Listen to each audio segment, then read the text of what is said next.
Hello, everyone, and welcome to the Ask the Expert webinar. Empower your AI agents with analytics and decisioning expertise with SAS MCP server. My name is Tiago de Souza, and I will serve as your moderator for today's event. Now, I would like to take a moment to introduce our presenters. First is Brett Wujek, the head of product strategy for Next Gen AI. We also have Marinella Profi, Global Market Strategy Lead for AI Agents and Generative AI. We also have George Silva, Director of AI and Machine Learning Server Development. And finally, David Vike, a Senior Software Development Engineer here at SAS. I will now pass it over to our first presenter, Marinella. I'm unmuting you, and I will push it to your first slide here for you. Go for it. Thank you so much, Tiago. And hello, everyone. Thank you for joining us today in this webinar. We're really excited to present to you about the topic of SAS via MCP server and how you can empower your AI agents with analytics and decisioning expertise. Tiago already presented some of us, so I'm not going to spend a lot of time on this, but as a reminder, today I'm joined by David, Brett, and George. We all our main focus over the past couple of years has been generative AI and agentic AI across product marketing, product strategy, research and development. And so we are super excited today to be sharing with you a preview of some of the cool features that we have been working on when it comes to agentic AI, specifically SAS via MCP server. And as Tiago mentioned, we are very excited for those of you who will be joining us at SAS Innovate, where you will learn more, get to do some hands-on activities on this topic. So again, thank you for joining us today. So a little quick overview of what we are going to discuss over the next 55 minutes or so. We are going to get started with a little bit of a market overview of what has changed and where we are at when it comes to the agentic AI era, right? Which exploded the beginning of 2025, lots of different opinions, lots of investments in the space. So just a little bit of an overview of where we stand, what is the market point of view at this point, and what is the SAS positioning in this space? What are we offering? What is our market strategy? And main features. Then we are going to introduce the MCP topic, so Model Context Protocol. We are going to talk a little bit about what it is and why it is important. Probably for some of you, this won't be a necessarily completely new topic, but it's always good to remind why we're even here talking today about Model Context Protocol and what is the important role that it plays when it comes to agentic AI. And then we're going to get into the fun part. So the demos, and a little bit of software in action. And then we're going to wrap up with some Q&A and with some next steps for you if you want to get started with SAS via MCP, some helpful resources as well. And then we'll leave time for Q&A at the end. So, okay, let's get started. I wanted to start with a question today. So think about the last time you asked someone on your team to go pull together some information, right? Cross-reference it with another system, then make a decision based on what they found, and then take an action on it, all without you having to walk them through every single step.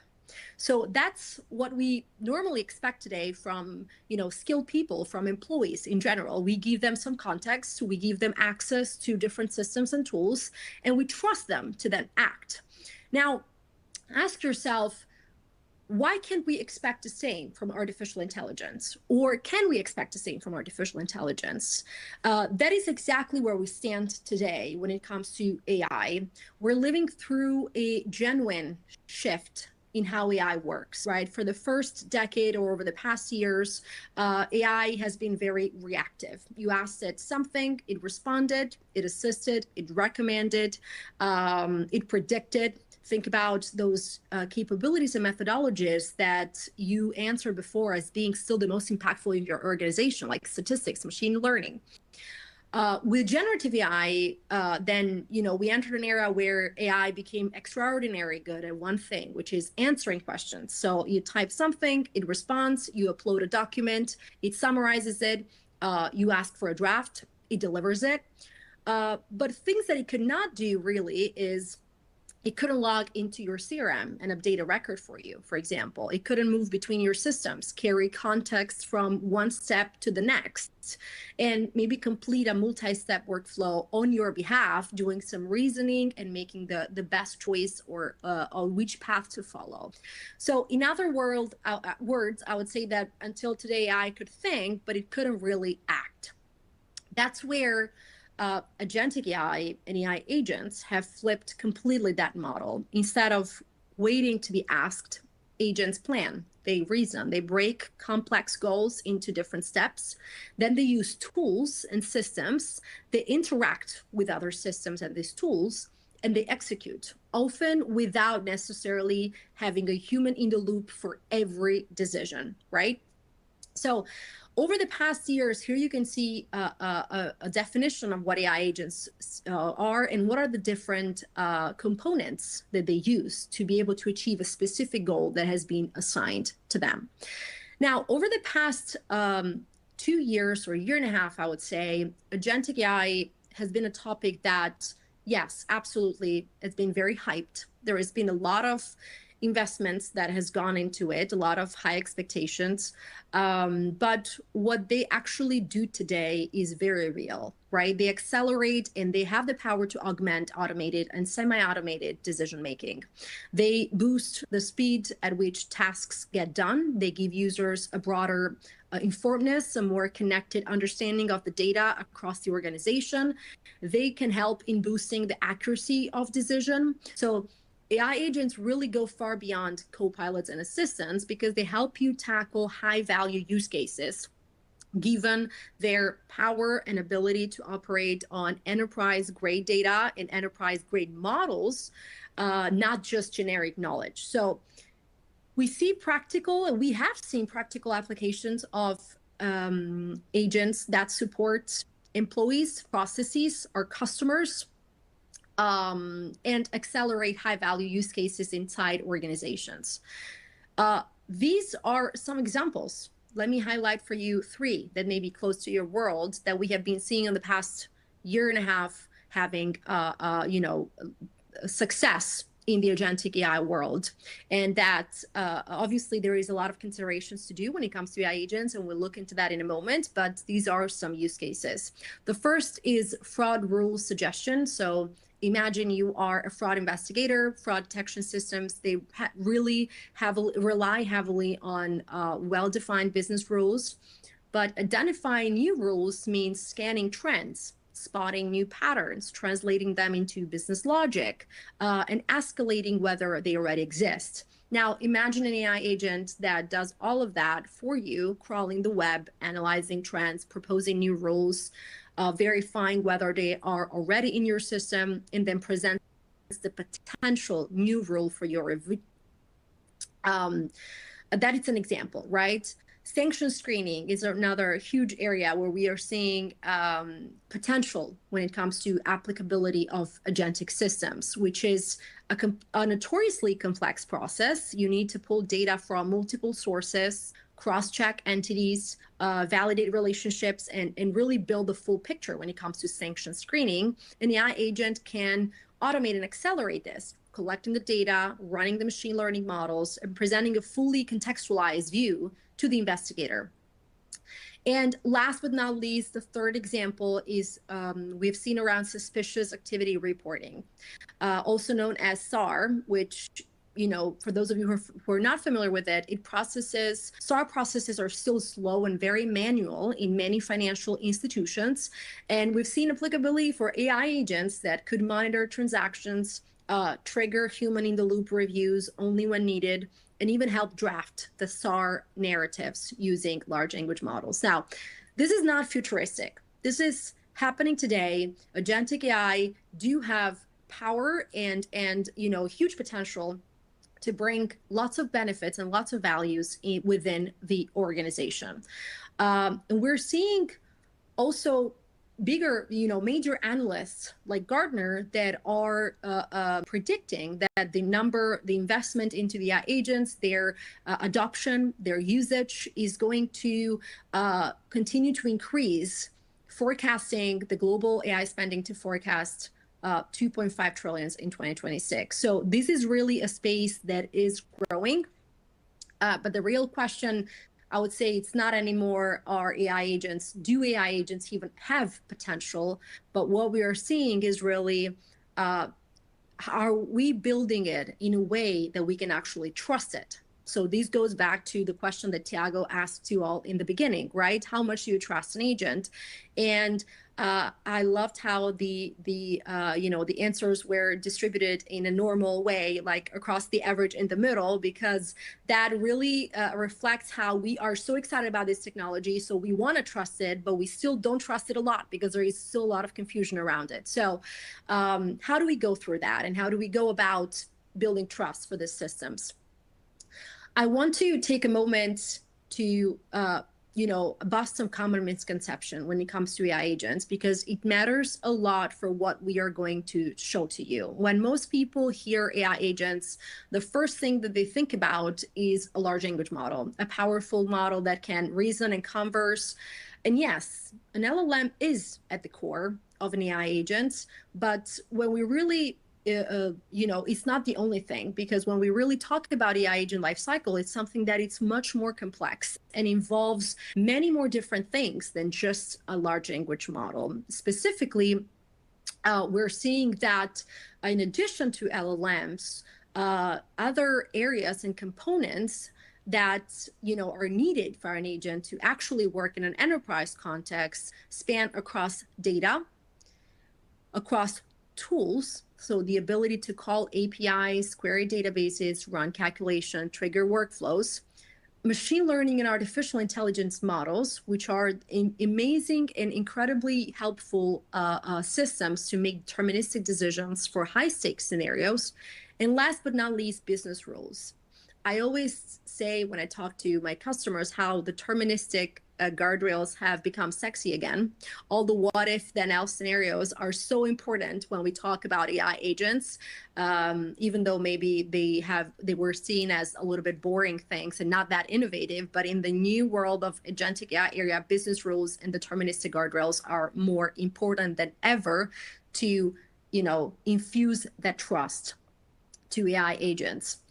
Speaking about trust, we do have created a new study that we specifically interviewed leaders around the world. And we found out that, generative AI is actually trusted 200 times more than machine learning algorithms these days, which we know machine learning algorithms being proven to be deterministic in nature. So they are explainable. They are, at least more than generative AI. And it's interesting to see how generative AI systems, which are entirely probabilistic in nature, they hallucinate.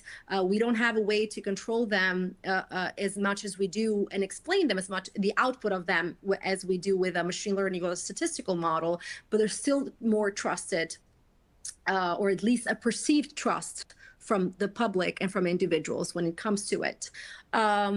But we also found out from the study that organizations that invest in building trustworthy AI are 60% more likely to double ROI of AI projects. What that means is that investing in trust is not just a cool thing to do. It's actually something that it's going to contribute to the return on investment that you are going to have from agents. So it is really important to understand and adopt a technology, a platform, a tool, a system that has those trustworthy AI capabilities built in and allows you to embed them from day zero and not being an afterthought.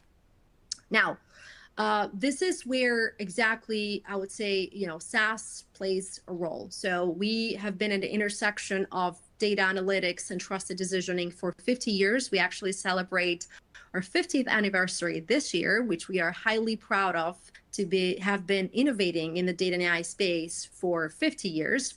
And we have been in the space of governance, even AI governance, even before it became a trend. We were working on building the infrastructure that makes AI accountable, from model monitoring, explainability, bias detection, data lineage, all embedded into the fabric of our platform in our technology.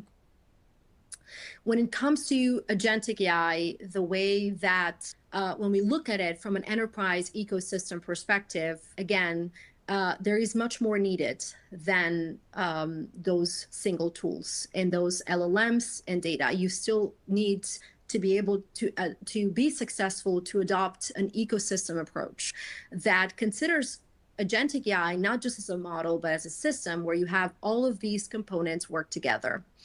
That is exactly what we are bringing forward to our customers and to the market today, with a strategy that allows them to use our technology to build governed agentic workflows, to connect agents, to SAS analytical power and decisioning power securely, grounding every agent in enterprise context with our RAG capabilities that allow agents to connect to your organizational data, policies, and institutional knowledge, but also providing the ability for our customers to get ready-made agents.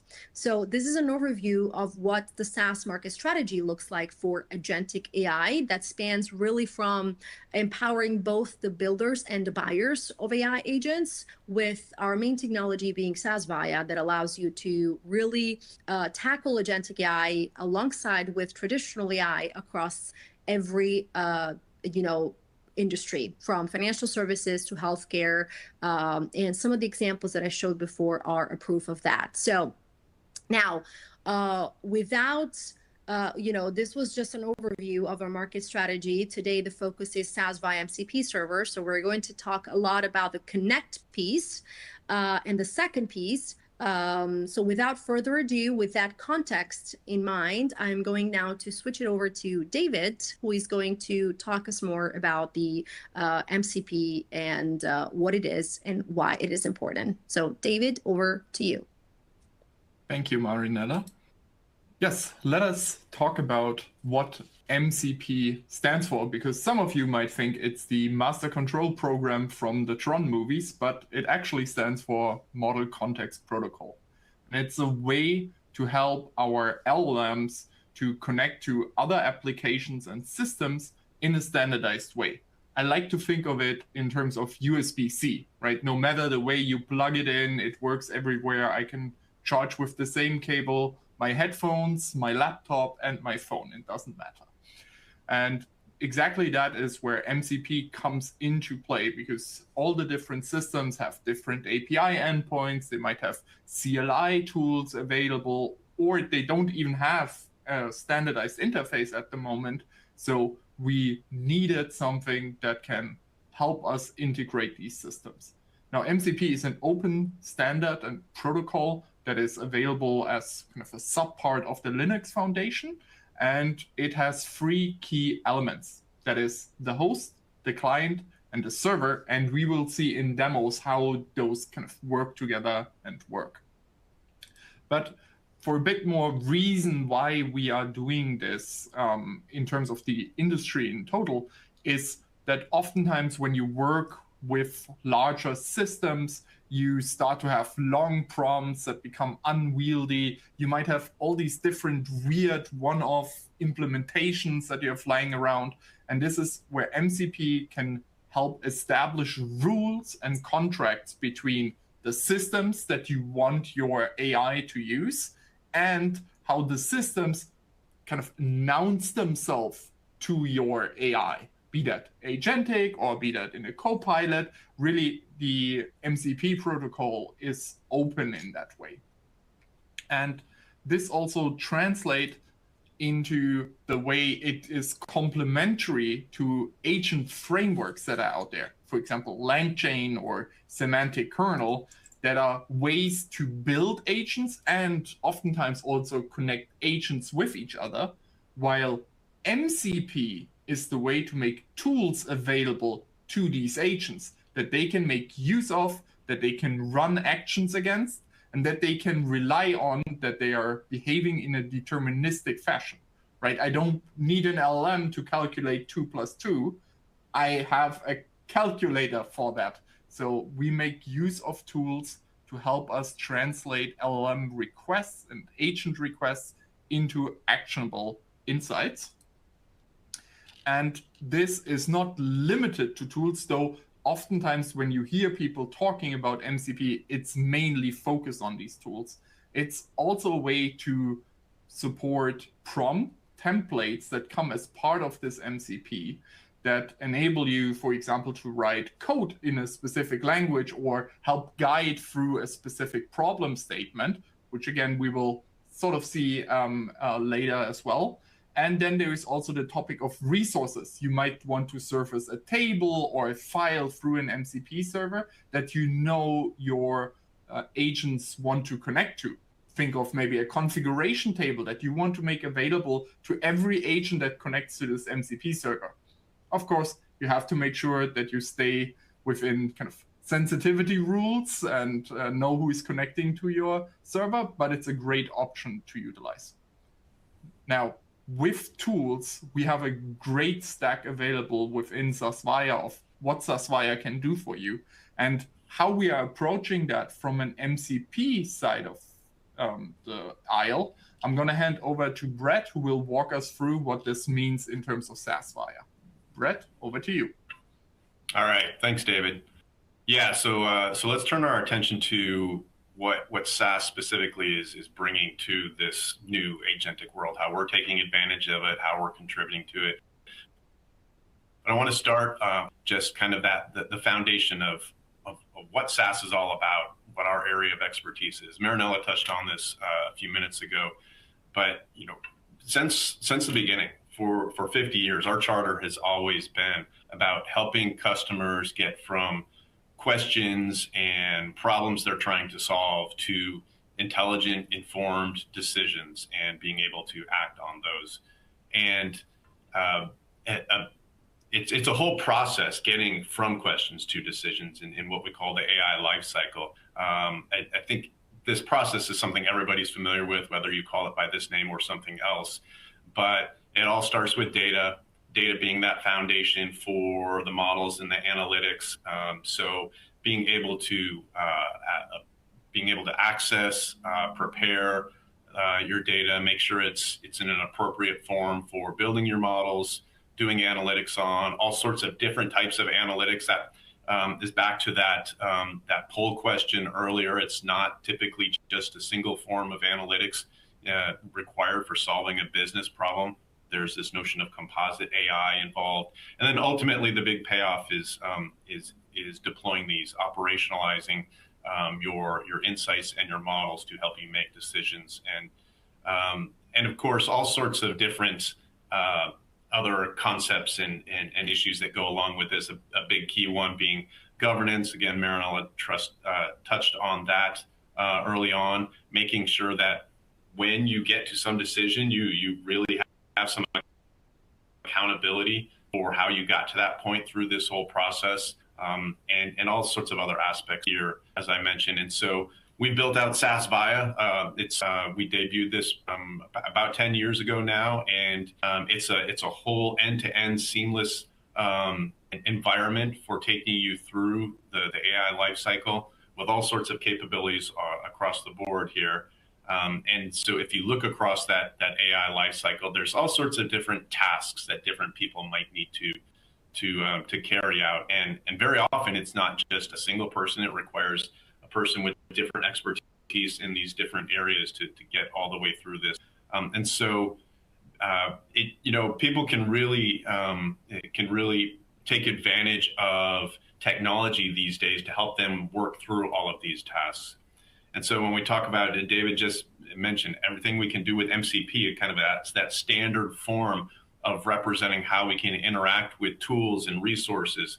Well, we can package up all of these different activities as tools, if you will, with this MCP protocol.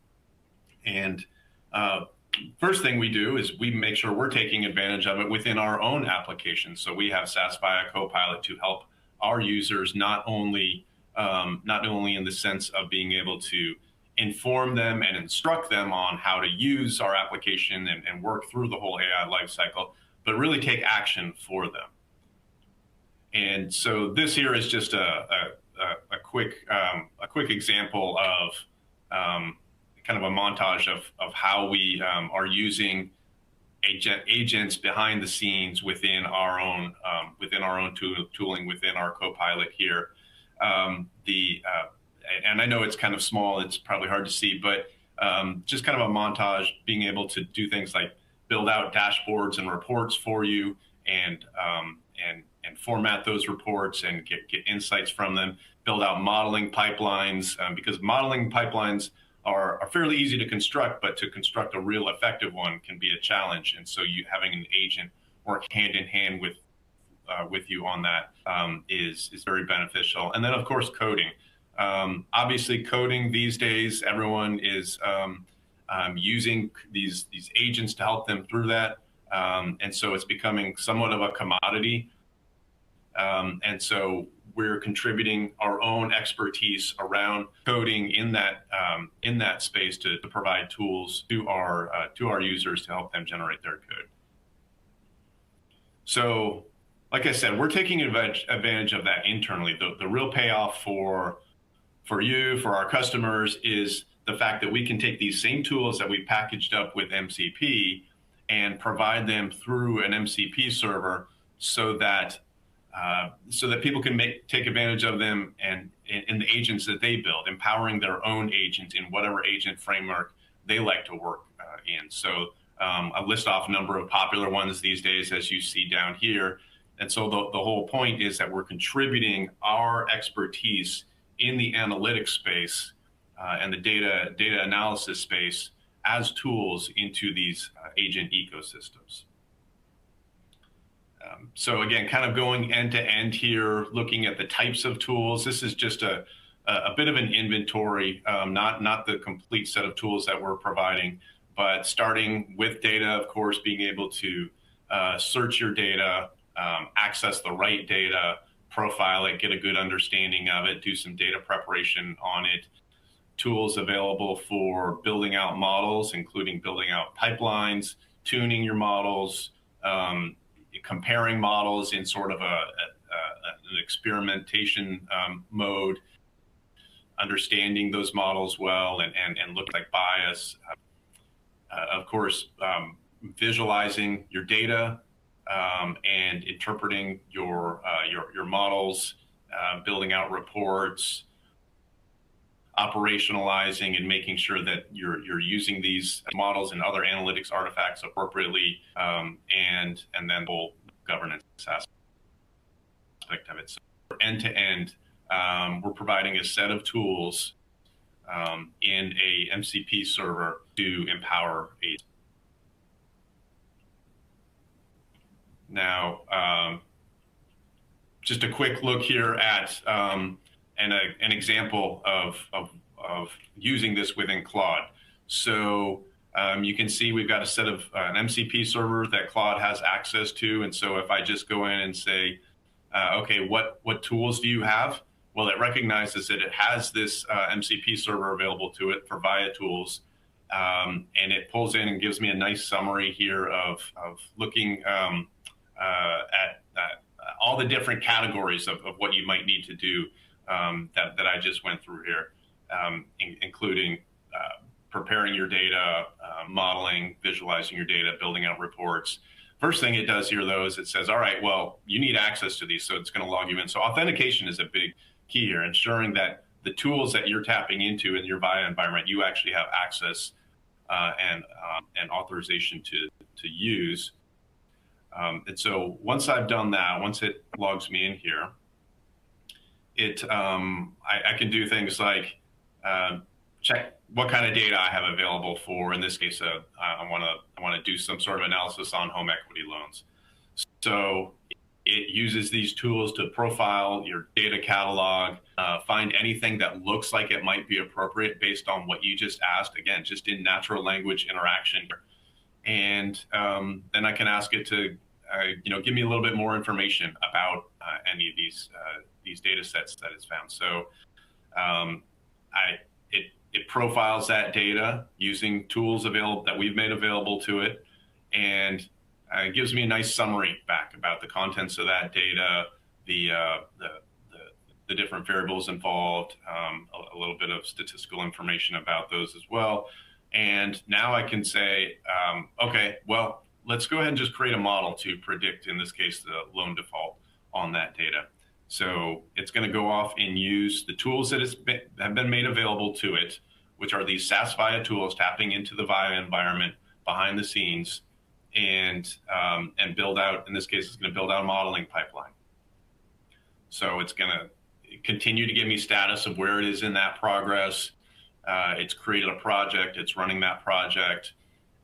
And again, this is actually using the VIA environment behind the scenes. So if I go look in my VIA environment, in the place where we build out these model pipelines, I can see it's built this project, it's pulled in the data and done the analysis, it has the metadata. It's actually built out a modeling pipeline here with all sorts of data preparation and modeling nodes to sort of run this this modeling tournament to try to come up with a really good model for loan default here.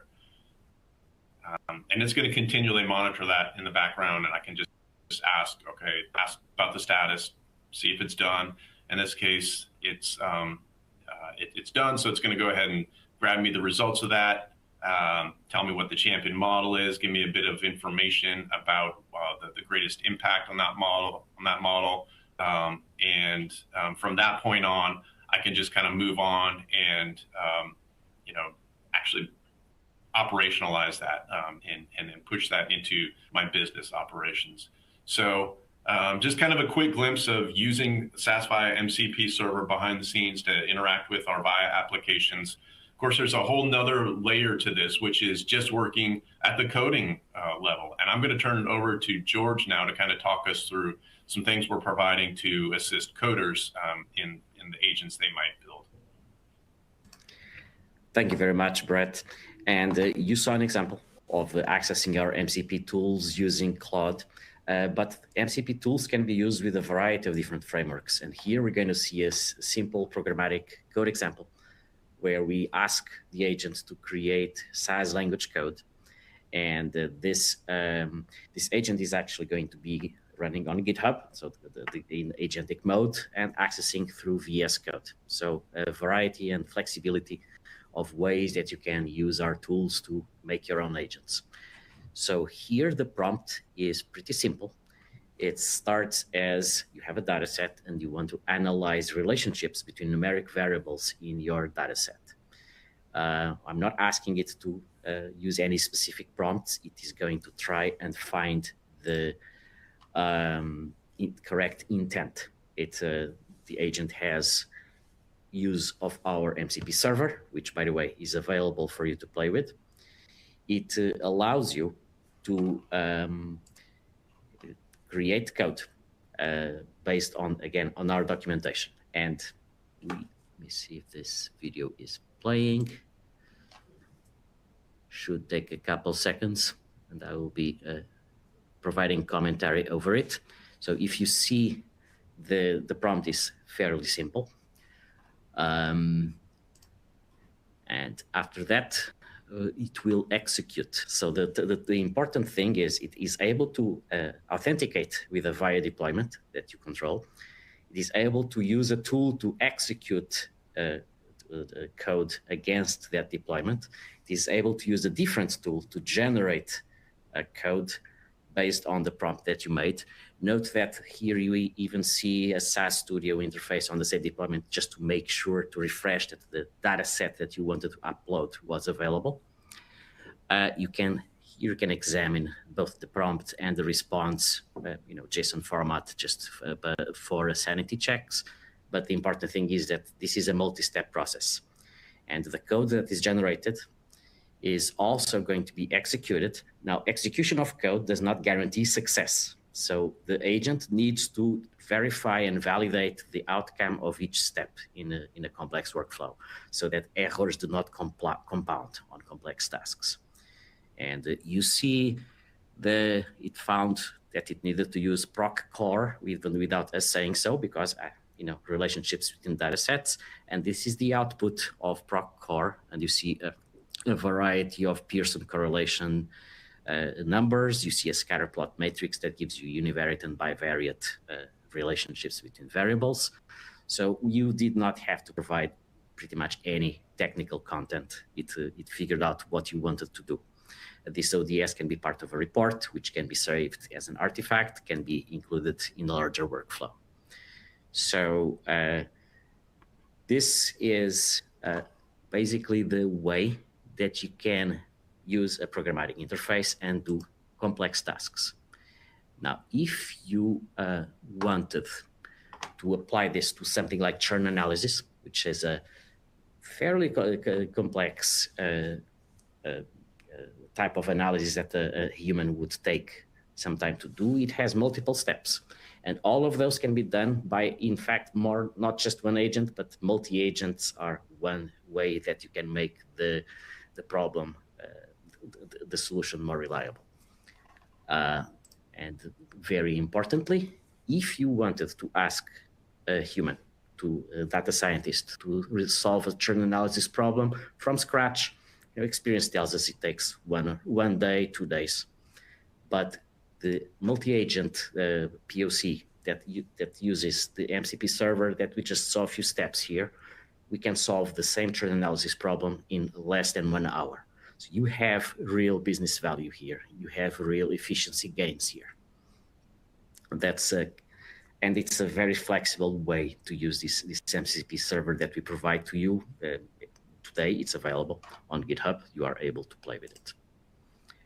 And here is the location, the repository that you can clone right now.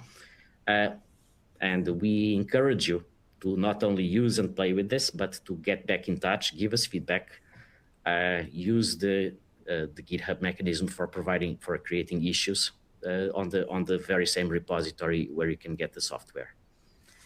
And basically, I am going to just give you a few more takeaways. So AI agents are as smart as the tools that you have and the way that you provide instructions so that you define workflows, so the resources that the human experts provide to them. So agents can do a great job trying to figure out what you are trying to do, but they get much better if you explain really like a human, if you explain the problem and they explain the steps. Accepted standards like MCP, they are very, very critical to interoperability. So you need different systems, a variety of different systems to interact together, and standards are the way to do this successfully. And finally, analytic agents. When they are properly guided, when they are governed, when you control the access privileges, when you provide guardrails, they can be far more trusted, and they can be trusted as a data science partner to make you more flexible and more productive. Right. And that is all I have on my side. Perfect. Thank you. With that, we'll be moving into the Q&A segment of the webinar. All right, now on to our first question here. What other functionality will SAS be making available through MCP tools in the near future? Yeah, I can jump in and answer that. So, you saw a sampling of it there with that MCP server that I showed within Claude. We're continuing to just build out different capabilities, tapping into the power of the VIA applications across the full ALC. So that inventory will continue to grow and expand. We are also, I believe next month or within the next few months, releasing a capability to package up entire decision flows as MCP tools that you can then incorporate into your agent. So SAS has an application called Intelligent Decisioning that helps you build in not only calls to LLMs and other analytics, incorporate business rules. All of that can be packaged up as a tool to be made available to agents through an MCP server. And so that kind of provides that more structured, governed approach to providing tools to your agents. Thank you, Brett. Another question here. What is the difference between AI agents and agentic AI?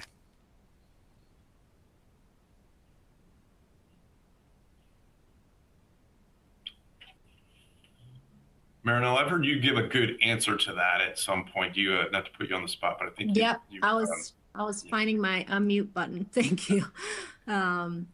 Yeah, so that's a great question that sometimes creates some confusion in the space. So when we talk about AI agents, we're really talking. I flashed the definition before that we adopt at SAS, which is in line with the general market definitions as well. We define AI agents as AI systems, which can be autonomous or semi-autonomous, that have the agency to decide, act, and perform tasks. So it's a type of artificial intelligence. So it's a system, it's an artificial intelligence systems that differentiates and differs from other types of artificial intelligence in the fact that has the ability to, given a specific goal and a specific objective, to use tools that it has available to make a decision and decide which action to take in the best way to achieve that specific goal. Autonomous or semi-autonomous, it's very important because we do not believe in only fully autonomous agents. We do believe that for high-stake decisions, the human in the loop should still remain there. And so that's why we like to differentiate that there are several degrees of agency versus human in the loop involved. So that's AI agents. When it comes to agentic AI on the other side, I'd like to define it as a AI paradigm or an AI approach, right?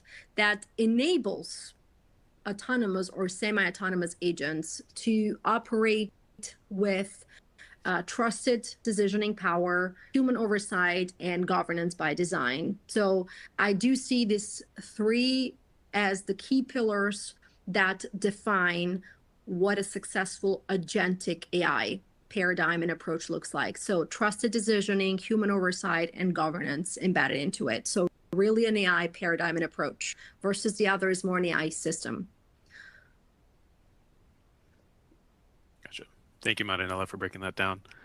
We have another question here. Someone's asking, how can organizations effectively empower and upskill AI agents using SAS MCP servers to ensure they deliver reliable, high quality, and actionable outcomes?